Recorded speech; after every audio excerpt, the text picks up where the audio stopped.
Kalau sekarang itu dengan melimpahnya informasi di mana-mana, begitu banyak pendapat, jadi lebih sulit ini. Ya jadi bingung mau berperang bagaimana dan di mana. Jadi injak oleh telapak kakimu ini nggak bisa diperoleh orang-orang yang tinggal di kamar gitu. Ini hanya bisa dikerjakan oleh orang-orang yang mau pergi keluar dan mengerjakan pekerjaan Tuhan di luar. Menariknya karena perang itu ada tujuan ya, bukan cuma sekadar mengalahkan musuh. Tujuan utamanya adalah ya kelompok ini dapat berkat nggak sih dengan perangmu?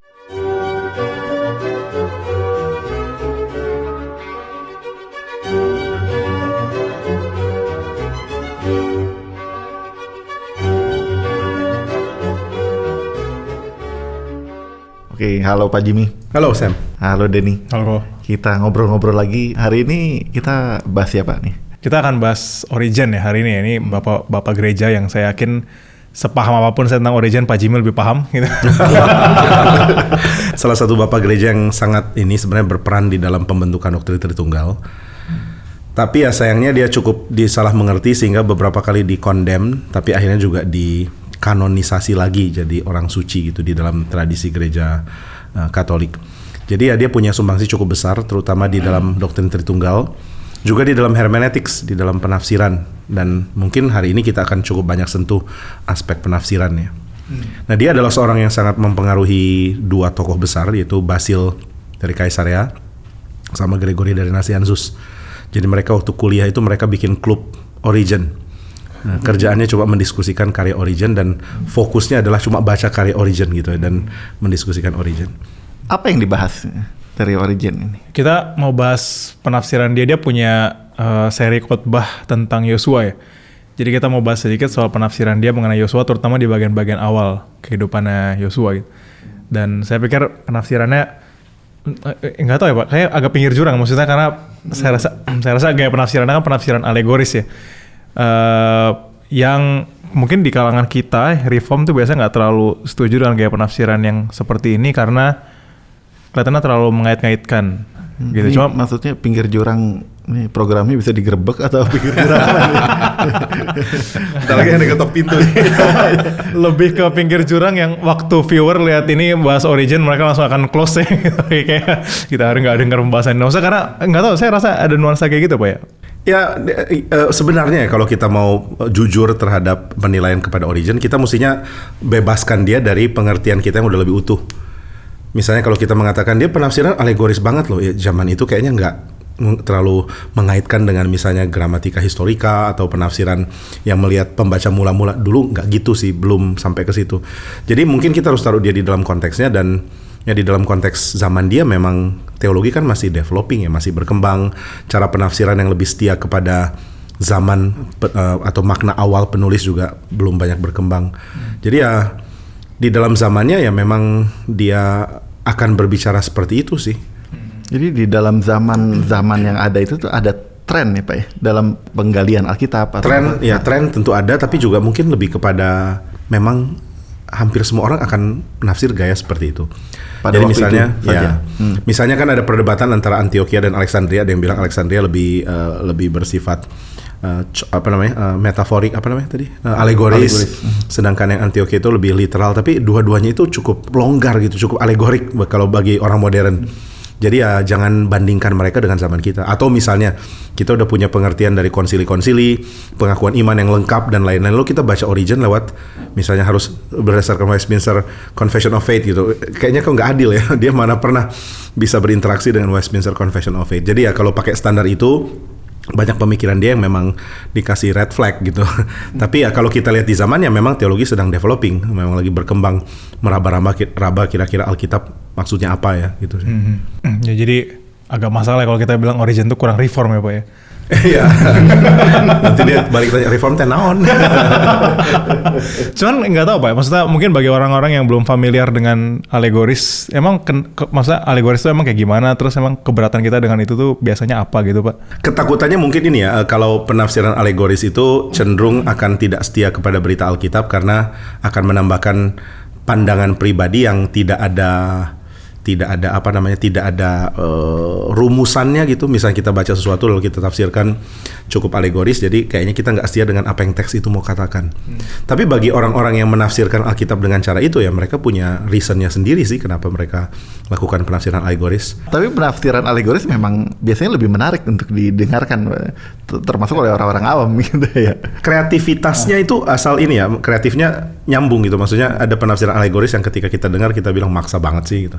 Tapi ada penafsiran kita bilang, iya bagus loh. Maksudnya kok bisa mikir ke situ ya. Dan ini ya, maksud saya pikir waktu saya baca pembahasan mengenai Origen ya, salah satu penekanan yang saya pikir baik dari Origen itu adalah dia punya concern yang sangat penting sih. Kenapa dia pakai penafsiran alegoris waktu baca Alkitab. Concern yang pertama itu karena banyak hal-hal yang kalau kita terima secara literal dari Alkitab, kok kayaknya itu akan jadi hal yang kontroversial ya. Misalnya masalah isu Tuhan memerintahkan untuk ada genosida. Kita pembantaian suku gitu kan, itu kayak wah ini fatal banget, masa Tuhan kayak gini gitu, ngeri banget. Makanya Origen coba untuk melihat melampaui teksnya gitu. Sebenarnya bukan masalah teks literalnya dulu, tapi yang ada di balik itu sebenarnya yang mau dilihat. Ini lagi ngomongin apa sih, peperangan rohani misalnya kayak gitu. Jadi ada concern itu gitu. Dan yang tapi mungkin kasih disclaimer dulu kali ya, siapa tahu ada dosen estet yang nonton gitu bahwa kita tidak endorse penafsiran seperti ini, tetapi kita mencoba mengerti bahwa ada penafsiran seperti ini, begitu ya? Iya. Ini dosen estet yang ngomong karena dosennya dan ada mahasiswanya. Ya. Dan ada calon. Kenapa Pak nggak boleh di endorse Pak? Saya jadi penasaran. Kita kan di dalam perjalanan sejarah kan akhirnya orang makin mengerti bagaimana menafsirkan Alkitab. Misalnya setelah Origen sudah mulai, ini bahkan di dalam tradisi Katolik ya, sudah mulai ada misalnya 4 senses of reading the Bible gitu. Ada literalnya, ada moralnya, kemudian ada alegorisnya, ada juga eskatologisnya, pengharapan ke depannya. Jadi memang makin berkembang. Dan Reform kan terutama di dalam tradisi Calvin itu sangat fresh, sangat membawa suasana baru membaca Alkitab, yaitu mementingkan apa yang Alkitab memang mau omongkan gitu, tanpa banyak ditambahkan pandangan-pandangan kita yang kadang-kadang nggak bisa dijustified. Jadi misalnya Mazmur nulis untuk pembaca Mazmur, ya udah take it for granted bahwa Mazmur ini cukup untuk dibaca berdasarkan perspektif zamannya. Nah, Calvin sangat ngotot misalnya ketika Mazmur bicara tentang Daud, ya udah ini Daud, bukan harus ke Kristus gitu. Jadi pahami itu dulu bahwa tulisan ini secara simple bisa ditafsirkan. Nah itu kan nanti setelah zaman reformasi jadi berkembang. Jadi kayaknya kalau kita endorse hanya allegorical interpretation ya kita mundur. Tapi tren sekarang kalau tadi Denny sempat sharing sebelum kita rekaman juga ada seperti mengangkat kembali pentingnya penafsiran alegoris tanpa mengabaikan yang sudah berkembang ini. Jadi maksudnya kalau Origen sendiri kan concernnya terutama bagaimana membawa teks ini kepada jemaat tuh bisa bersuara gitu ya.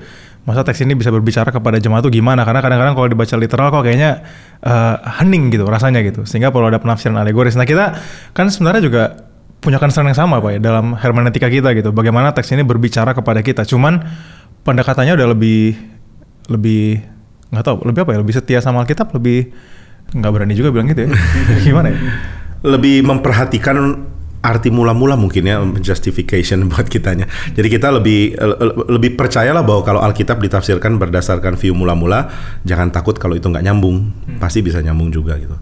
Tapi memang benar kita punya concern untuk membahasakan Alkitab untuk zaman kita kan. Misalnya kalau kita baca tentang perang di Kanaan yang katanya cenderung dibaca negatif sebagai genocide, meskipun kita bisa argue nggak bisa dibaca gitu ya. Tapi ya ini kan nggak bisa langsung kita harap jemaat terapkan gitu. Bantai seluruh Kanaan, terus apa aplikasi bagi jemaat bantai kampung atau nggak mungkin lah. Jadi memang harus ada jembatan untuk membawa pesan ini ke jemaat, dan itu yang jadi concern Origen kenapa dia pilih penafsiran alegoris. Iya. Jadi waktu awalnya saya agak nggak terlalu banyak baca Origen sih Pak, karena dengar penafsiran alegoris jadi saya langsung tutup aja gitu, enggak lah, nggak usah gitu. Cuma karena acara ini kan jadi saya terpaksa harus mau nggak mau ya baca mendadak lagi ya. Tapi pas baca khotbah-khotbahnya itu emang bagus sih Pak, maksudnya khotbah-khotbah yang nggak kayaknya kalau saya dengar khotbah kayak gitu saya nggak akan ngeh bahwa itu tuh soal alegoris itu gitu. Kayak ada banyak aspek-aspek yang penting yang bisa kita pelajarin gitu. Tapi ya Origen ini sebenarnya orang penting karena selain dia orator salah satu yang terbaik. Jadi kalau ada orang bilang Origen, ya coba sadari dulu lah dia orang penting di dalam sejarah. Terus yang kedua dia kan murid dari seorang guru namanya Ammonius Saccas. Dan guru ini guru hebat sekali, cuma dia akhirnya dilampaui 2 muridnya. Jadi dia jadi kurang penting karena ada 2 murid. Yang satu itu Plotinus, Neoplatonis, jagoannya Neoplatonis, dan satu lagi Origen. Jadi dia di dalam sejarah filsafat pun sebenarnya punya nama. Ya, jadi ini bukan kalau pakai bahasa anak sekarang Pak, ini bukan tokoh kaleng-kaleng, Pak. Ya, ini besi-besi ya soalnya. Tapi ini penafsiran alegoris ini bisa mendorong kita jadi kayak apa ya, kalau di sepak bola jadi offside gitu Pak. Jadi kejauhan ya mikirnya. Ya, bisa jadi offside. Makanya harus pinter-pinter berdiri pas di garis gitu. Ini alegorisnya yang berdiri di garis ini yang kita mau cari. Pintar-pintar berdiri di pinggir jurangnya itu sih. Jangan loncat. Jangan kelewat. Di pinggir jurang bagus view-nya nih kan, oke gitu. Jangan kelewat tuh. Kayak contoh ya, maksudnya kita masuk ke ceritanya Origen dan Yosua. Ya. Salah satu contoh yang menarik itu Origen ada angkat soal Musa. Jadi waktu perang Israel berperang dengan bangsa lain tuh ada momen di mana Musa berdiri di atas gunung dan dia harus angkat tangan. Dan kemudian ada orang-orang yang membantu Musa untuk mengangkat tangannya. Nah, waktu Origen baca bagian cerita ini, Origen langsung bilang, nah ini Musa yang tangannya terangkat ini, itu sangat sama dengan salib Kristus gitu. Dimana Yesus juga tangannya terangkat, terbuka gitu. Jadi dia langsung bisa tafsirin Musa yang tangannya terangkat dengan Yesus yang tangannya terangkat juga gitu. Waktu kita baca kan, kayaknya original meaning-nya mungkin gak langsung ke sini kali ya. Kayak, jadi indah sih. Meskipun indah sih. Iya. Bayangkan itu, wow, itu bisa membayangkan Yesus di kayu salib ini. Nah itu, jadi ada banyak sisi-sisi menarik dari penafsiran alegoris yang saya pikir kalau dijalankan dengan ya oke, bertanggung jawab dalam batasan yang pengertian Alkitab yang benar dan seterusnya gitu ya, itu tetap ada keindahannya sih. Dan penekanan yang penting adalah Origen itu orang yang sangat banyak menghabiskan waktu mempelajari Alkitab ya. Ya jadi kan alegorisnya bukan alegoris kaleng-kaleng gitu kalau mau di besi-besi ini udah.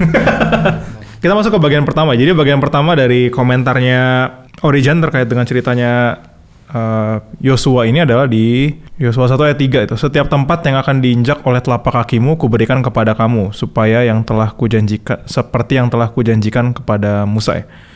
Jadi dia ada cerita soal setiap tempat yang akan diinjak oleh telapak kakimu diberikan kepada kamu. Jadi bagian itu dia akan lanjut ke Yosua 11. Karena kan setelah itu kan mereka akan perang. Terus di Yosua 11 itu ada bagian yang sangat-sangat menarik sebagai penutup dari semua perang itu. Yosua 11 ayat 23. Lalu amanlah negeri itu berhenti dari berperang.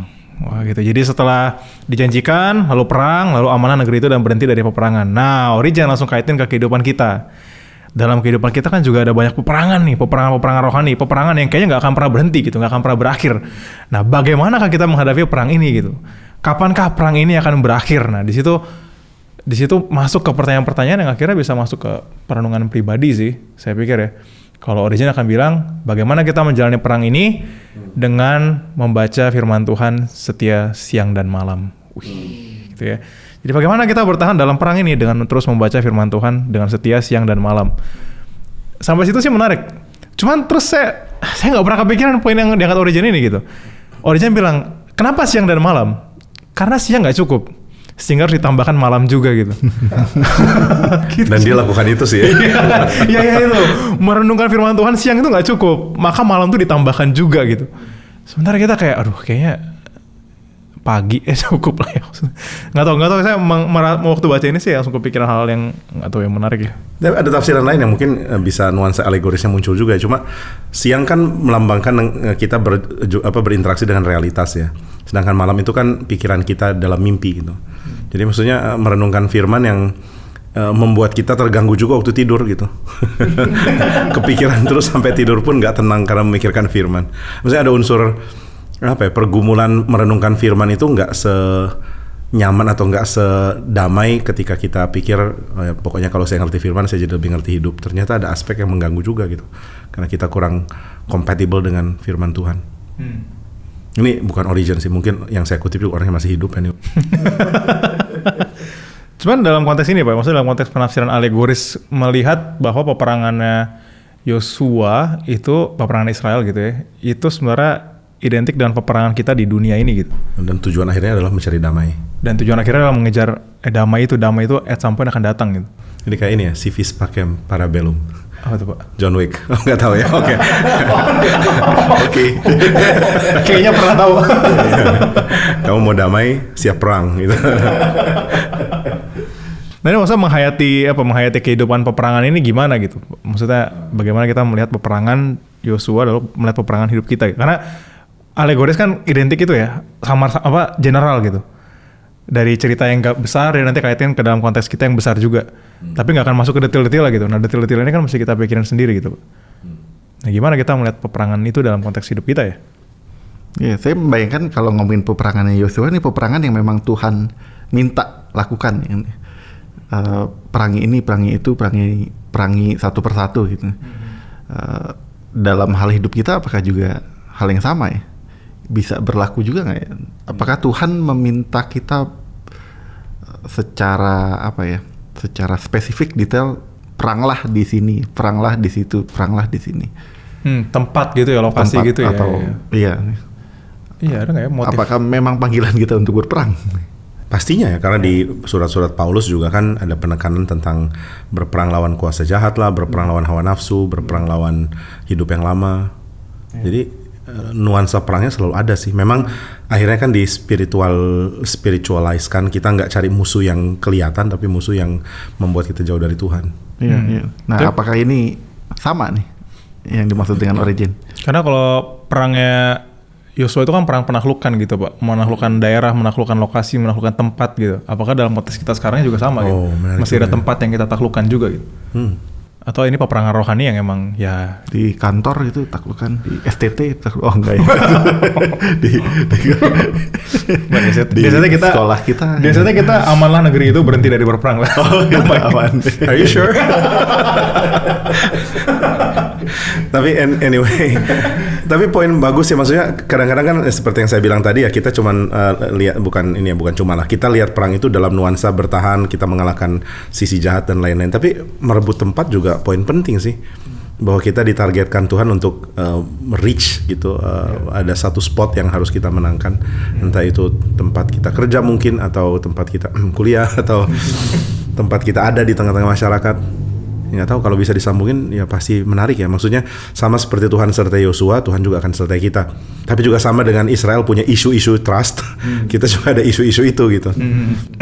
Dan itu benar, karena Origin juga setuju dengan Pak Jimmy. Ya, waktu terakhir kami ngobrol sih memang kita cocok.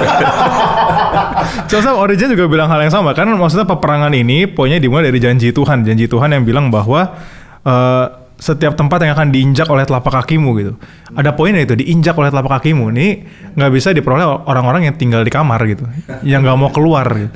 Itu poin Origin gitu. Poin Origin untuk bilang bahwa ini orang-orang malas yang tinggal di kamar, yang nggak mau pergi keluar, itu nggak akan bisa mendapatkan ini gitu.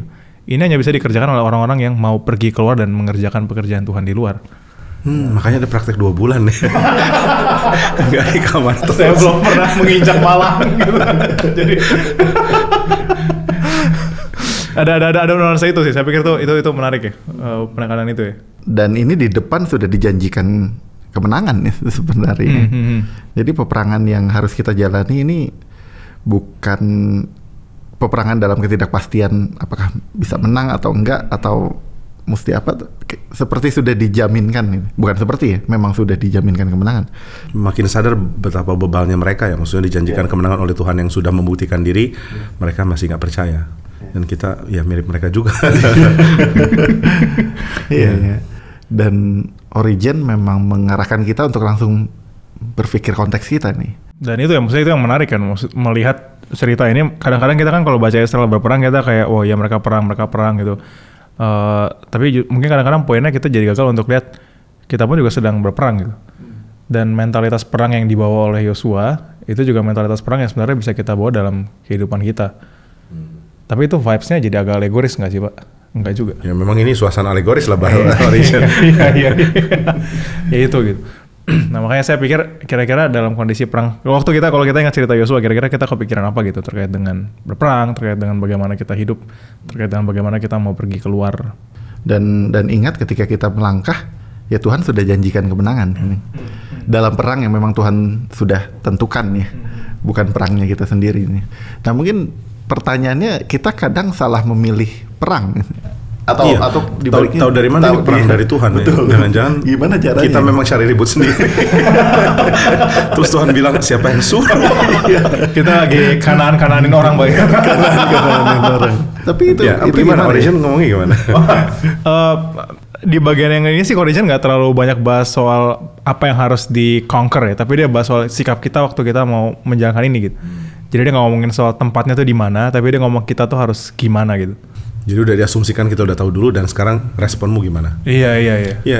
Ya bagus juga ya karena kita kan maunya pergumulan kita kadang-kadang adalah ini perangnya harus kemana gitu. Tapi mungkin yang lebih jelas adalah kalau kita udah ada dalam situasi harus berjuang gimana gitu kan. Dan kebanyakan hidup kita sebenarnya udah masuk dalam situasi harus berjuang sih. Tanpa pilih perang kita, misalnya kita akan konflik batin dengan kondisi sekitar kita lah atau kesulitan-kesulitan yang kita hadapi dan ya Origin lagi tantang kita gitu mungkin ya. Kamu mau bersikap seperti apa nih? Dan saya rasa agak ini sih Pak, maksudnya karena mungkin dalam konteks Origin tuh perangnya obvious kali Pak ya. Ada ajaran sesat misalnya yang bisa diperangin atau sekarang emang nggak ada. Maksudnya dalam konteks kita Bapak lihat sebenarnya hal yang digumulkan Origin pada masanya ada juga di masa kita gitu Pak. Pasti dan bahkan mungkin lebih rumit ya karena interaksi kita dengan dunia sekuler yang cenderung negatif kayaknya lebih banyak daripada Origin. Ya misalnya dunia teknologi, dunia media sosial, dunia yang kacau. Interaksi kita kan irisannya kan besar sekali gitu. Dan informasi juga melimpah gitu. Saya kebayang kemarin kan di Speak itu bicara soal ada konsili-konsili yang membahas misalnya ajaran-ajaran yang sesat gitu, dan itu bisa dibahas secara spesifik. Kalau sekarang itu dengan melimpahnya informasi di mana-mana, begitu banyak pendapat, begitu banyak gereja, begitu banyak hamba Tuhan dengan berbagai pendapat, ya makin sulit sih Pak untuk bisa makin banyak abu-abunya ya. Iya, makin banyak abu-abunya betul. Jadi lebih sulit ini. Jadi bingung mau berperang bagaimana dan di mana. Iya, nggak sekontras itu ya. Maksudnya lebih kelihatan kayak musuh tapi kayak teman juga. Ini kayak teman tapi kok kadang kayak musuh gitu ya. Mana yang mana gitu. Jadi agak-agak. Misalnya kita ngomongin karismatik di zamannya Pak Tong kan mungkin karismatik tuh mostly obvious gitu ya. Maksudnya ya kesembuhan, kepenuhan Roh Kudus dan sebagainya dan salah gitu. Salah yang kelihatan dan jelas teologi kemakmuran. Tapi karismatik yang sekarang misalnya gitu kan udah mulai shift ke arah misalnya saya karismatik yang lebih reform. Yang ya musiknya karismatik misalnya tapi teologinya reform. Jadi kita mau gebukin karismatik kayak gak ada poinnya gitu. Kalau kan kayak udah temen gitu, udah secara teologi kita kayak udah sama dan tapi kok kayak sama gitu, kayak jadi bingung gitu Pak. Ya jadi bagian pergumulan juga. Cuma yang obvious kan banyak juga sebenarnya. Ada hal-hal yang kita udah tahu kita akan dihadapkan ke situ gitu dan kayaknya konteks kita pribadi juga akan ada cukup banyak. Simple lah misalnya di dalam menjadi hamba Tuhan contohnya kita tergerak untuk jujur di dalam melayani atau ingin punya credit point yang bisa dihargai oleh entah jemaat atau pimpinan. Ini kan jadi konflik pergumulan yang bisa dikategorikan perang juga. Kamu melayani untuk apa sih? Untuk namamu kah?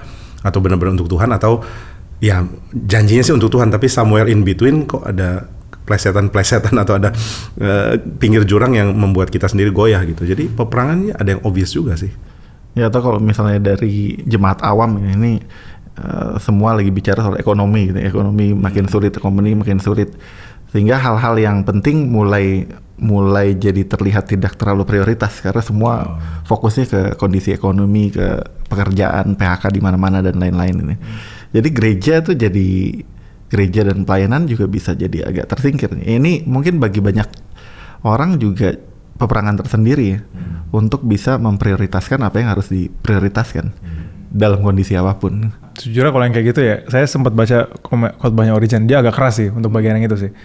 Maksudnya untuk bagian yang itu dia bilang banyak orang tuh menghabiskan hidupnya untuk hal-hal yang sia-sia gitu. Nah kadang-kadang yang sia-sia itu, waktu dalam konteks dia ngomong itu pekerjaan dunia yang sia-sia gitu. Harusnya kita mengarahkan diri kita kepada hal-hal yang kekal. Dan tegurannya tuh keras, karena kita menghabiskan sehari kita untuk bekerja dalam kesia-siaan, dan menghabiskan malam kita untuk tidur.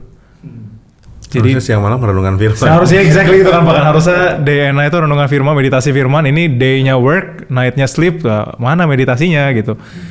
Itu jadi concern Origin sangat besar sih. Cuman tegurannya keras.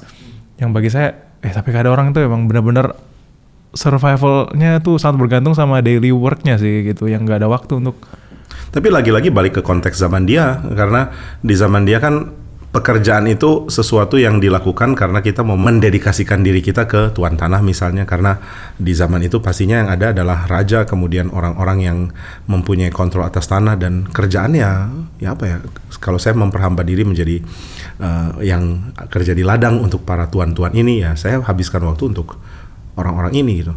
Jadi memang skema pemerintahan pada zaman dulu, skema ekonominya itu memang nggak bagus sama sekali. Makanya kan ketika reformasi ya, Luther mencetuskan bahwa yang akan bikin Eropa maju, yang nggak bikin miskin lagi, maksudnya miskin orang yang kaya tuh tetap kaya, bangsawan tetap kaya, tapi rakyat rata-rata sangat miskin gitu. Nah gimana supaya gap ini bisa dikejar ya? Jangan pakai sistem feodal, jangan pakai sistem raja dan rakyat biasa gitu. Justru harus ada ya, sesuatu yang nanti akan mengarah ke demokrasi. Jadi memang kalau Origen lihat zaman itu ya, kerjaan itu nggak ada gunanya. Entah kamu jadi raja, jadi tuan tanah yang mendesak orang lain, atau kamu jadi pegawai yang cuma menyenangkan hati tuannya gitu. Dan ada opsi lain sih ya, kamu percaya sama Tuhan untuk pemeliharaanmu dan kamu renungkan firman gitu. Tapi ya akhirnya kan Luther dan Calvin mengingatkan bahwa kamu nggak bisa bangun apa-apa kalau kamu lari gitu. Kamu nggak bisa perbaiki ekonomi kecuali kamu berbagian di dalamnya. Kalau sistemnya salah ya lakukan apa-apa untuk merubah gitu. Makanya dari reformasi kan ada konsep panggilan. Jadi mungkin kalau kita mau baca itu balik ke Origen ya, Origen sedang bilang kalau lu nggak tahu panggilanmu dan lu kerja sibuk ya itu sih cuman bikin capek terus malamnya tidur gitu. Jadi kayaknya agak lebih lunak ke situ mungkin ya. Ya, dan itu peperangan kita ya. Ya peperangan kita termasuk itu ya, maksudnya kalau pakai bahasanya Origen ya, memilih kita di siang dan malam tuh menghabiskan waktu untuk apa gitu. Gitu, karena kalau kita menghabiskan waktu untuk kesia-siaan ya kira-kira kita nggak bisa perang sih.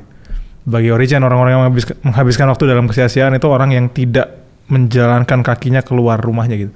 Yang di kamar ya. Iya di kamar itu. Padahal kerja capek gitu. Cuman nggak ada sia-sia gitu. Iya. Ini terkait dengan yang istirahat itu. Dia bilang gini ya. Apa yang akan kamu lakukan kalau kamu di malam hari cuma tidur terus siangnya itu pergi kerja, akhirnya nggak merenungkan firman Tuhan, jarang ke gereja. Terus habis itu dia bilang, iya betul, sebagian dari kamu memang betul datang ke gereja, tapi datang ke gereja hanya untuk bergosip, bukan mendengar firman Tuhan gitu. Jadi bahkan orang yang datang ke gereja pun ditabrak sama dia gitu. Dan isunya gosip kan isu kekinian ya.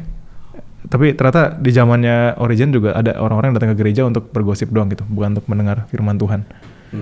Basically dia bilang orang datang ke gereja untuk berbicara dengan perkataannya sendiri gitu, bukan untuk mendengar perkataan Tuhan gitu. So, kayak gini nih. Mendingan bisa di podcast kayak gitu. Ya itu, jadi saya pikir teguran keras juga sih dari. Jadi sebenarnya bisa kita simpulkan ya, Tuhan marah sekali kan ini kalau kita mundur kepada orang Israel yang nggak mau perang. Akhirnya di zaman Yosua baru mereka masuk dan perang. Tapi sebelumnya kan satu generasi di wipe out gitu karena nggak mau perang. Dan saya duga Origen akan tegur kita seperti itu ya. Kamu nih kayak orang Israel yang nggak mau perang. Karena ya kesibukanmu sendiri, nggak peduli, terus setengah dirimu nggak ke gereja, meskipun setengahnya gosip di gereja. Jadi kayaknya teguran kerasnya ini jadi nyambung sih. Jadi meskipun kita kritik metode yang terlalu alegoris, tapi yang satu ini kan bikin kita merenungkan lagi. Benar juga sih. Sama kayak kondisi Israel yang menolak berperang ya, kita juga sering begitu loh. Dan di sisi lain untuk orang-orang yang sudah setia, meskipun dalam pergumulan gitu, yang sudah melangkah dan sudah berperang, ya bagian ini jadi penguatan gitu bahwa ada janji Tuhan yang udah berperang bagi yang udah berperang, bagi yang sudah berperang meskipun berdarah-darah. Iya. Dan maksudnya jadi teguran ya bagi yang belum harusnya ya. Ya itu beberapa hal sih terkait dengan ini, terkait dengan peperangan yang isu yang diangkat sama Origen. Iya. Tapi ini menarik ya, alegoris itu malah membawa, penafsiran alegoris malah membawa kita banyak merenung ya. Banyak kontemplasi gitu, bukan menikmati pengertian yang alegoris yang wow. Biasanya kan kalau kita mendengar penafsiran alegoris kita terkagum-kagum gitu, wah bagus banget. Tapi ternyata memang lebih membawa kita kepada perenungan hidup masing-masing gitu ya.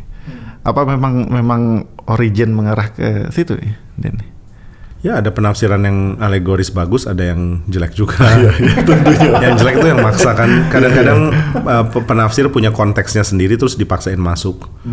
Kita kan nggak bisa bilang misalnya perang ini adalah misalnya orang lagi patah hati mengatakan perangnya saya adalah memenangkan hati cewek gitu atau gimana. Agak maksa, bisa nggak sih? Tapi maksudnya siapa tahu bisa. Tapi maksudnya akhirnya kan kita memaksakan Alkitab ngomongin sesuatu yang kita perlu tapi Alkitab nggak ngomong. Mungkin itu ketakutan tradisi reform terhadap alegori gitu. Akhirnya maksa. Tapi kan kalau alegori yang mulus yang sebenarnya sih bisa dibilang gini ya. Ini Alkitab ngomong ini terus gimana sih kita ngertinya untuk konteks hidup kita? Itu kan memang harus selalu dilakukan tuh jembatan itu. Dan ini sih selama kita bisa lihat kita jadi coba merenungkan dan menjalankan apa yang Alkitab jalankan ya harusnya bagus ya. Ya setuju sih dan maksudnya itu ya, karena dia udah familiar sama isi Alkitab gitu Pak ya, karena ya merenungkan firman Tuhan terus menerus. Akhirnya meskipun penafsirannya sebenarnya alegoris, tapi alegoris yang sepertinya masih dalam kerangka yang somewhat setia dengan Alkitab gitu. Maksudnya dia masih mau berusaha untuk bermain di situ gitu. Nggak alegoris yang menguji kreativitas. Misalkan, ayo seberapa kreatif kamu bisa menarik kaitan ini gitu kan? Ini apa nih kayak gitu-gitu loh. Jadi nggak, saya pikir itu masih menarik sih. Alegoris yang agak ini kan yang agak yang mau dibilang agak yang menggelikan kan kalau misalnya setiap detail ditafsirkan apa gitu. Yosua sedang berjalan dengan kasutnya, kasut itu sebenarnya sama dengan misalnya harta duniawi gitu. Kalau kamu cari kasut yang namanya Mercy itu kurang bagus. Itu kan bablas kayaknya. Nah, bicara soal bablas itu ada pagernya nggak sih Pak? Atau minimal tanda-tanda lah di mana baik kita sebagai pendengar ini kayaknya udah salah nih alegorisnya atau bahkan sebagai penafsir. Nah ini yang kadang-kadang tradisi reform agak lupa gitu bahwa di abad pertengahan sebenarnya udah dikembangkan. Nah, maksudnya supaya alegorisnya nggak penafsiran alegorinya nggak terlalu berlebihan, kamu harus ambil sense pertama dulu, sense literal. Jadi sebenarnya penafsir abad pertengahan itu mencari sense literalnya sih. Nah setelah kamu tahu literalnya coba kembangkan dari sisi alegorisnya gitu. Tapi ya ini nggak boleh nabrak yang literal. Jadi kalau Origen tuh agak unik. Dia punya tiga lapisan itu kan ya. Penafsiran yang paling mendasar, yang paling plain, yang paling simple buat orang awam. Bodoh. Itu saya nggak bilang bodoh lah ya. Tapi kayaknya iya sih. Itu penafsiran literal gitu. Apa Alkitab ngomong apa itu kamu terima sebagai ya sudah firman Tuhan ya oke, ya sudah itu paling basic gitu ya. Nanti penafsiran agak naik level sedikit itu bisa melihat sisi moralnya ya, dari bacaan yang dia pelajari gitu. Itu kan makin abstrak gitu kan ya. Dan yang paling terakhir itu kalau level yang perfect gitu, level yang spiritual gitu. Ketika kita bisa melihat Tuhan gitu, melihat Tuhan di dalam bagian yang kita lagi baca ini ya. Itu penafsiran yang paling wow gitu. Sementara kalau Pak Jimmy bilang kayaknya justru membaca Alkitab sebagaimana itu adanya itu juga ada keunggulan sih baca Alkitab sebagaimana adanya kalau kita sudah punya banyak data sejarah. Karena di zaman modern kan kita makin punya akses, apalagi di tahun 40-an, 45 ya, 1945, kita kan temukan banyak sekali literatur-literatur di zaman peralihan antara PL dan PB. Jadi datanya banyak sekali.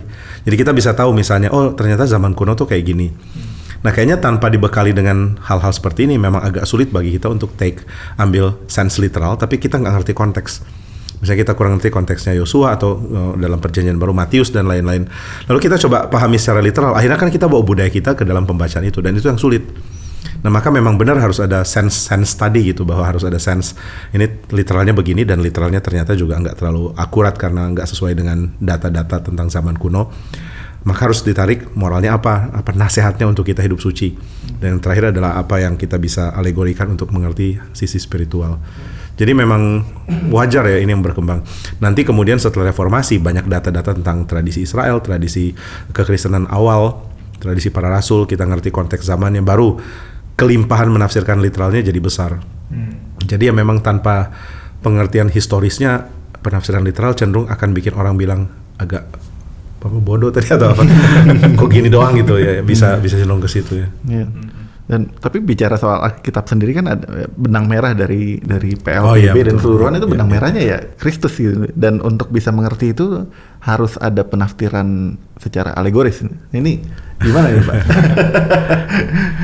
Penafsiran kristologis bisa jadi alegoris kalau maksa, misalnya apapun dikaitkan dengan Kristus, atau kita bisa lihat Kristus itu menggenapi.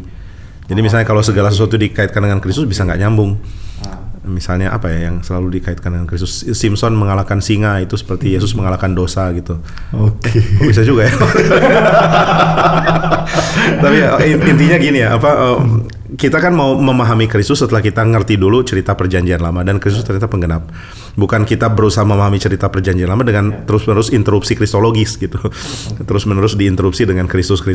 Akhirnya kan Kristusnya kita dapat dari mana dong kalau bukan dari cerita PL? Tapi memang di setiap bagian Alkitab itu apakah memang harus kita ekstrak Kristusnya gitu? Iya itu menarik ya, itu isu ya itu.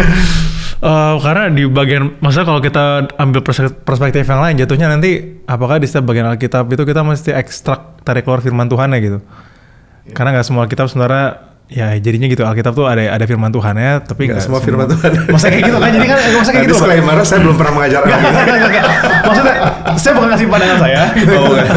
Cuma kan masa ada pandangan yang kayak gitu kan, yang melihat bahwa ya ini Alkitab nih mesti dibaca dan dikeluarin firman Tuhannya dari situ, karena ini sih teks gitu, tapi kayak gitu loh. Jadi kayak gitu juga, misalnya bagiannya harus ditarik keluar Kristusnya nih. Kalau ini nggak bisa ditarik keluar Kristusnya, kayaknya nggak. Jangan-jangan saya salah nafsir. Antara saya salah nafsir atau sebenarnya saya kurang dalam nafsirnya. Atau sebenarnya ini simply nggak perlu ada gitu. Ayat ini nggak ada pun nggak apa-apa gitu. Nggak ada. Sebenarnya itu ya menarik adalah bahwa tradisi neo-ortodoks atau liberal bahkan itu kan mengambil titik ekstrim dari dari allegorical interpretation. Maksudnya mereka ekstrimkan itu dengan mengatakan ya ini sih tulisan kalau kita nggak ekstrak firman Tuhannya secara apapun spiritual atau alegoris atau apapun, ya ini just a plain writing aja gitu, tulisan-tulisan yang jadi bagian sejarah. Tapi kalau kita mampu masukkan eksistensi kita, pergumulan eksistensial kita, baru ada meaning gitu. Ini kan pembacaannya dari diri sih, jadi kita punya pergumulan apa dan kita mau baca ulang itu dan kita paksa Alkitab menyuarakan apa yang kita mau. Itu nggak benar. Jadi kita mesti balik ke pengertian bahwa seluruh Alkitab adalah firman Tuhan, dan karena itu kita mau pelajari sesuai dengan yang seharusnya. Nah jadi bagian lain dari pembahasannya Origen tentang ceritanya Yosua ini. Bagian lain itu adalah terkait dengan di ayat 2 ya. Jadi hambaku Musa telah mati, sebab itu bersiaplah sekarang, seberangilah sungai Yordan ini, engkau dan seluruh bangsa ini menuju negeri yang akan kuberikan kepada mereka, kepada orang Israel itu. Nah ini menarik, Origen tuh menegaskan bahwa negeri yang akan diberikan kepada orang Israel itu adalah negeri yang akan Tuhan kuberikan kepada orang Israel. Ini bukan negeri yang akan Musa berikan kepada orang Israel gitu. Jadi dalam hal ini Yosua itu kan menggantikan Musa ya. Dan Origen tuh ciri khasnya adalah dalam bahasa Yunani Yosua itu kan Yesus ya. Ditulisnya tuh Yesus. Sehingga waktu kalau baca khotbahnya Origen tuh agak membingungkan karena dia berkali-kali bilang Yesus menggantikan Musa. Tuh ini gimana Yesus menggantikan Musa? Enggak, maksudnya Yosua. Masa Origen enggak tahu, tapi memang terjemahan Septuagintanya Yesus gitu, dibilang Yesus. Jadi bagaimana Yesus menggantikan Musa? Bagaimana Yesus tuh dalam hal ini bagaimana Yesus tuh abdi Musa, menjadi abdi Musa, membantu Musa gitu, menolong Musa. Bagaimana Yesus menolong Musa gitu? Apa sih yang perlu ditolong dari Musa gitu? Sehingga Yesus harus muncul. Yesus ini Yesus yang mana? Yesus Yosua atau Yesus? Tapi justru kayaknya permainannya di situ gitu, mencampurkan keduanya gitu. Dan di dalam hal ini yang dibantu oleh Yesus itu adalah ini tanah itu diberikan Tuhan kepada orang Israel gitu. Dan Yesus itu yang menjadi pengantara antara Tuhan dan orang Israel untuk tanah itu boleh diberikan. Jadi tanah itu diberikan Tuhan melalui Yesus kepada orang Israel gitu. Dan nanti benar kan memang Yesus yang memimpin bangsa Israel untuk ini kayak gini. Ini Yesus atau Yosua nih yang mana nih yang memimpin bangsa Israel untuk pelan-pelan mengambil tanah itu gitu. Dalam beberapa peperangan yang mereka ambil gitu. Jadi Yesus tuh di sini punya peran untuk menyatakan, memberikan tanah itu kepada orang Israel ya, kepada bangsanya gitu. Sekali lagi alegorisnya ya Yesus juga memberikan tanah tadi ya, Yesus yang memberikan tanah itu kepada kita juga gitu. Ini bukan tanah yang kita perjuangkan tanpa Tuhan kan. Ini tanah yang kita perjuangkan bersama dengan Tuhan gitu. Bahkan dikasih gitu. Itu ada penekanan itu juga dari Origen. Terutama ya karena memang Yesus kan sebenarnya versi Yunani daripada Yosua ya. Jadi langsung kena sih kalau akhirnya kita pakai kata yang sama untuk dua tokoh ini gitu. Sehingga benar-benar terasa bahwa ya bukan Musa sih yang bawa Israel mewarisi tanah, tapi Yesus, Yosua. Iya. Dan permainan ini bikin, nggak tahu ya Origen emang bikin Origen tuh bisa kaitin ke permasalahan lain, yaitu tanah apa sih yang diberikan kepada umatnya Tuhan gitu. Tanah yang kalau kata Origen dia kaitin ke khotbah Yesus di dalam Matius, khotbah di bukit, Matius 5 ayat 5. Jadi Origen bilang, nah tanah yang diberikan itu adalah tanah di mana gitu ya, di mana berbahagialah orang yang lemah lembut karena mereka yang akan memiliki bumi gitu. Bumi, tanah gitu. Nah ini orang-orang yang seperti inilah, orang-orang yang dalam khotbah di bukit inilah yang akan memiliki tanah itu gitu. Nyambung gitu Pak ke khotbah di bukit karena permainan nama Yesusnya itu gitu Pak. Itu menarik ya Pak. Maksudnya kita dalam bayangan kita kan kita melihatnya tanah kanan itu kan tanah yang isinya dosa, kerusakan, kejahatan dan setan tuh kayak berkuasa di situ dan sebagainya karena semua kejahatannya. Tapi Origen akan bilang enggak, tanah yang akan diberikan itu tanah yang akan menjadi tempat di mana orang-orang yang berbahagia itu adalah orang yang miskin, orang yang berduka dan sebagainya gitu. Lalu saya waktu baca ini saya langsung mikir ya, saya lagi memperjuangkan apa, misalnya apakah tempat yang saya perjuangkan itu nantinya menjadi tempat di mana orang-orang yang dalam khotbah di bukit benar-benar bisa berbahagia gitu. Jadi menariknya karena perang itu ada tujuan ya, bukan cuma sekadar mengalahkan musuh. Mengalahkan musuh tuh cuman cuma sesuatu yang jadi side effect tuh. Yang karena ada musuhnya kita kalahin, tapi tujuan utamanya adalah ya kelompok ini dapat berkat nggak sih dengan perangmu? Itu sih kena banget. Nih, kalau saya langsung meditasi. meditasi siang dan malam. Meditasi terhadap panggilanku ini aku udah terjebak gitu. Karena iya loh, masa makin kita pikir ya, kadang-kadang tempat kita yang kita konteks kerja misalnya, tempat di mana kita bekerja tuh tempat di mana kira orang yang jahat justru makin thriving sih. Gitu, kita nggak makin tempat untuk orang yang tertindas karena bagi kita itu nggak ada, lu tuh beban gitu. Karena kita lihatnya targetnya kan salah, maksudnya memang untuk Tuhan. Ini kita maksudnya bukan kita bertiga lah, semoga gitu. Cuma maksudnya targetnya kita kan misalnya ya reward yang dunia pahami kita juga pahami. Saya perang bagi Tuhan, buktinya apa? Buktinya nih saya naik gaji atau saya naik pangkat. Ya enggak bukan kita anti sih, cuma tujuan utamanya adalah orang-orang tadi itu dapat apa gitu. Kalau nggak dapat apa-apa, perangmu agak salah.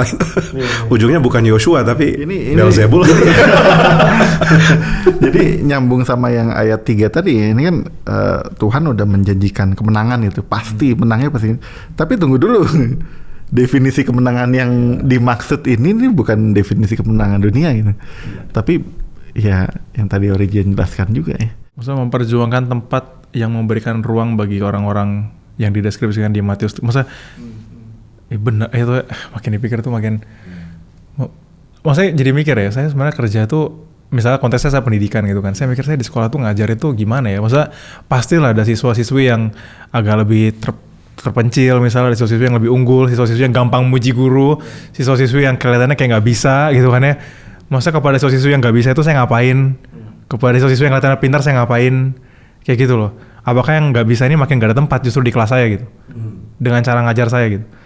Yang makin nggak bisa makin tidur, makin nyerah, makin kayak Pak sejujurnya Pak, saya rasa saya nggak di kelas bawah juga Bapak nggak sadar loh Pak. Terus respon saya gimana Pak? Oh exactly, saya nggak sadar gitu. Jadi gawat yang gini. Ada kamu tuh.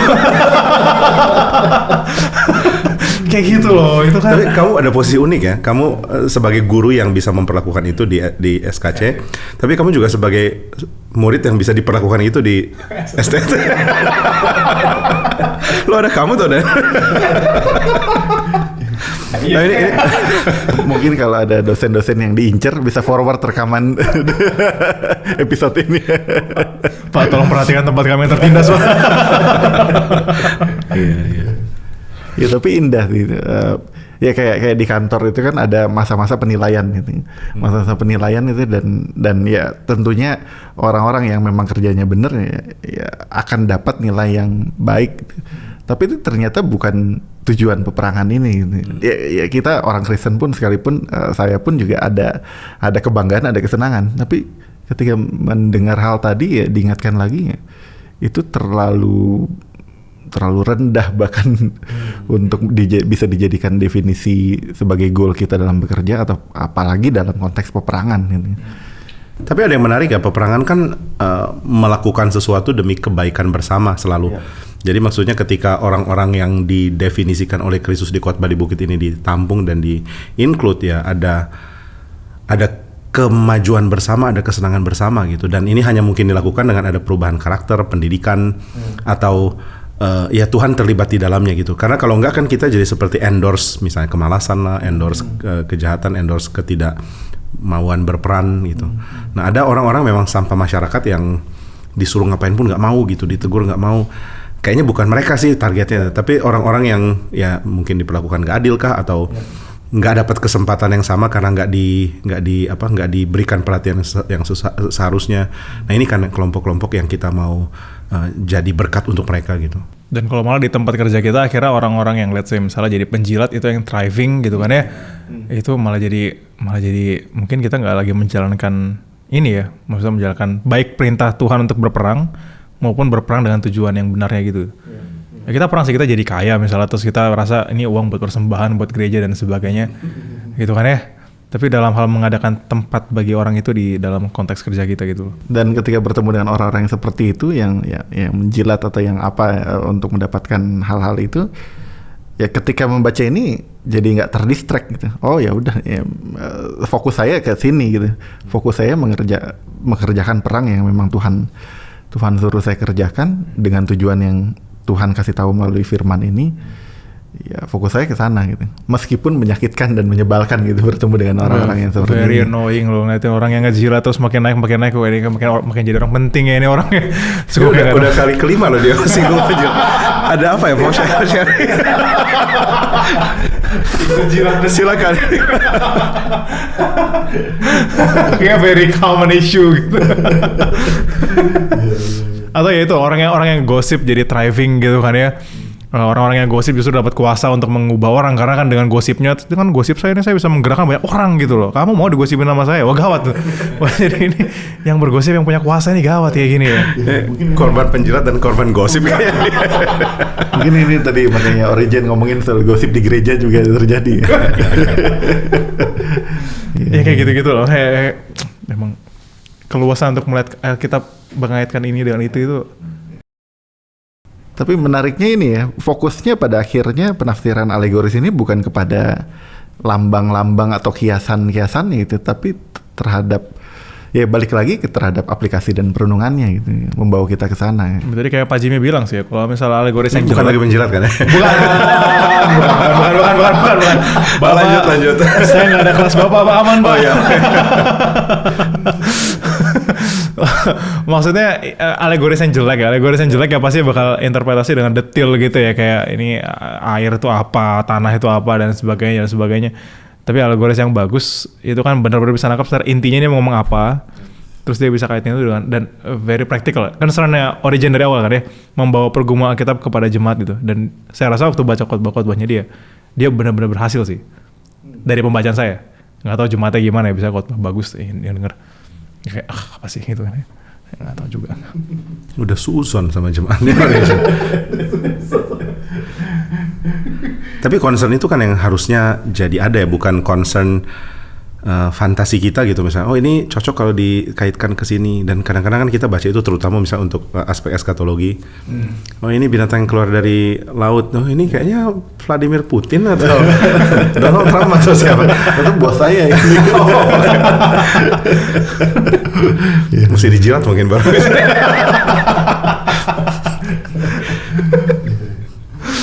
Ya, jadi concernnya adalah ini ada teks Alkitab, terus apa ya, supaya jemaat kena dengan pesan ini ya kita bawa di dalam aspek yang lincah sih. Ya kalau nggak ya nanti jadi alegoris jelek, kayak misalnya coba kamu pikirkan apakah yang menjadi Kanaanmu, tapi nggak ada konteksnya ngomongin soal ya tadi misalnya Matius 5 atau jadi Kanaan saya apa, Kanaan saya sekolah saya kali gitu, saya kayak gitu, jadi benar-benar random gitu. Nah ini kembali ke prinsip-prinsip dari Origin. Ada lagi di stok catatannya Denny? Sejujurnya ada satu sih, ini menurut saya ini bagus banget dalam hal menarik hubungan antara Musa dan Yesus ya. Tapi again alegoris, saya nggak tahu benar atau salah dan sebagainya gitu kan ya. Cuman di dalam bagian ini dia kaitin antara Musa dengan Yesus tuh dalam hal, dalam terjemahan Indonesia saya nggak nangkap itu sih. Cuman dalam terjemahan Inggris tuh dia bilang every place wherever you will ascend, ada kata ascend ya, naik gitu, with the soles of your feet, jadi kayak kakinya diangkat terus turun gitu, I shall give it to you. Nah dia bilang, nah hukum itu tuh terikat dengan tanah gitu. Musa tuh mati, demikian juga dengan hukum itu mati. Hukum itu nggak bisa bikin kita naik ke atas terangkat, nggak bisa bikin kita ascend gitu ya. Teks-teks dalam hukum itu nggak bisa membuat kita terangkat dari tanah. karena semuanya itu berada di bawah tanah gitu. Hukum maksudnya Taurat di sini. Taurat ini. Oke. Dia kaitin Taurat tuh sama Musa gitu. Maka apa yang bisa membuat kita terangkat ke atas dan melihat kepada the spiritual things? Nah, dia akan bilang itu Yesus gitu. Yesus yang bisa mengangkat kamu lepas dari tanah yang mengikat ini ke tempat yang lebih tinggi, di mana kamu bisa menerima inheritance from God gitu, pewarisan dari Tuhan ya. Karena di bagian akhir dia bilang, for our Lord and Savior says, where I am, there also will be my servant gitu kan. Yesus terangkat ke surga. Cocok untuk khotbah kenaikan ini. Exactly gitu kan ya. itu Pak. Yesus tuh kan di bawah saat dikubur tapi terus bangkit dan naik gitu kan, ascend. Nah, terus dia bilang di mana Yesus juga terangkat, demikian juga orang-orang yang mengikuti dia gitu. Exactly. Jadi kamu diikat di bawah Taurat, di bawah Musa, maka kamu akan selamanya di bawah tanah mati gitu. Tapi kamu di dalam Yesus, kamu akan diangkat melampaui semua tanah ini. Dan dia bilang, maksudnya Musa mati loh. Musa mati, Yosua yang nggak mati, tapi Yosua di sini Yesus kan. Yesus yang nggak mati untuk membawa umatnya untuk terus berperang dan akhirnya nanti ada damai. Damainya datang di zamannya Yesus, Yosua gitu. Bukan di zamannya Musa. Sekali lagi kan, Musanya mati, nggak ada damainya di situ. Di zaman Yosua ada kalimat tadi, damai. Itu oke kan, Pak? Oke, menarik sih. Ya kalau kita mau kritik hermeneutis ya pasti bisa. Ini kan teks mula-mula nggak ngomong ke sini. Tapi yang menarik adalah dia bisa kaitkan antara Taurat dan Injil, dan ini kan tema yang kayaknya di dalam sejarah gereja akan berulang, termasuk di reformasi gitu. Apa sih keunggulannya Injil? Kenapa kita mesti dapat Injil lagi? Dan kita nggak bisa bilang Injil itu karena Taurat itu kacau, rusak dan jelek. Tapi ya kita mau bilang Taurat itu sangat bagus, cuma ada yang kurang kalau nggak digenapi dengan Injil. Dan Origen punya take-nya sendiri gitu, punya gayanya sendiri untuk bahas ini, dan sangat menarik sih kalau dia mengatakan bahwa ya Taurat sepenting apapun ya tetap datar dengan tanah gitu, dan ujungnya malah di bawah tanah. Tapi dalam Kristus ada ascent. Dan tema ascent ini tema penting sih sampai di abad pertengahan, bahwa kita ini punya gerak naik. Jadi kita ini diciptakan hancur di dalam dosa, tapi akan ada naik gitu, dan yang bawa kita naik adalah ya Tuhan Yesus di dalam aspek lebih clear. Dan bahkan penyelidik Calvin, ahli-ahli Calvin, ya pokoknya Calvin kan penyelidikannya itu biasanya dibagi dua, yang banyak sekali dipengaruhi Barth. Barth itu jadi penafsir Calvin yang luar biasa powerful, sampai muncul orang-orang seperti Richard Muller gitu yang bilang ini bukan Calvin, ini ada banyak Barth-nya gitu. Dan akhirnya ada gaya baru. Nah, maka orang yang benci Barth pun sebenarnya kalau dia nggak sadar ya, dia tafsirin Calvin ala Barth tanpa dia ketahui. Kecuali dia ikuti studi Calvin yang lebih baru gitu, yang dipelopori oleh Richard Muller, bahwa selama ini kita banyak dapat bayang-bayang Barth bukan Calvin. Dan ternyata waktu kita baca Calvin ya, salah satu yang aspek yang sangat penting adalah selain Richard Muller ada Julie Canlis misalnya, seorang ahli Calvin juga, yang mengingatkan bahwa Calvin pun punya pola ascent, bahwa dia percaya jiwa kita itu harus naik bersama dengan Tuhan, dan itulah sebabnya kita mau datang ke Kristus gitu. Bahkan di dalam Institute of Christian Religion dia kan banyak bicara tentang ciptaan di buku pertama, bahwa ciptaan itu mengandung banyak kemuliaan Tuhan, tapi kita nggak bisa fix di sini gitu. Pada akhirnya kita inginnya ascend. Pada akhirnya kita rela meninggalkan dunia ini karena meditating for future life gitu bersama dengan Tuhan yang sudah naik. Jadi ya Calvin pun ada unsur ini sih, meskipun dia nggak lakukan teks eksegesis dengan cara itu, tapi secara garis besar pikirannya mirip. Tapi ascend ini nuansanya bukan jadi eskapis gitu, bukan gitu Pak ya? Ada unsur itu memang sebenarnya ketika, tapi ini ya, eskapisnya bukan cuma sekadar karena ada penderitaan saya mau lari, tapi justru karena ada kenikmatan yang nggak bagus. Maksudnya kenikmatan yang saya udah bisa tinggalin. Kan biasanya eskapis tuh saya nggak mau menderita, saya mau kesana aja. Tapi eskapis yang ini adalah saya tadinya pikir ini bagus, ternyata enggak loh, saya mau cari yang lebih bagus lagi gitu. Dan itu yang kayaknya nggak terlalu eskapis banget gitu, tapi lebih memilih yang lebih baik, better option ketimbang melarikan diri dari penganiayaan. Dan kalau kita udah bilang ini Calvin, jadi agak lebih aman kan? Ini stempel untuk ortodoksi kita. Ya asal bilang ini Calvin, dan yang Barth tadi udah dibuang. Udah dibuang ya. Mungkin sebagai penutup ada yang mau di-share? Kalau secara garis besar ya Origen ini tokoh yang sangat kreatif, tapi ya ada pikiran-pikiran dia yang harus dikoreksi. Tapi harap kita ngerti bahwa pikiran ini tuh nggak bisa dilepas dari zaman dia. Jadi kalau kita memang bandingkan dengan Calvin atau dengan bahkan zaman kita sekarang, ya jauhlah dia masih banyak sekali bergumul dan belum fix di dalam kerangka pikiran yang matang. Tapi ya sekali lagi di dalam pembacaan yang benar, yaitu kita pakai kerangka berpikir kita lalu coba maklumi dia. Waduh, ada banyak hal bisa kita pelajari. Thank you Pak Jimmy, thank you Denny. Thank you Sam, thank you Dan.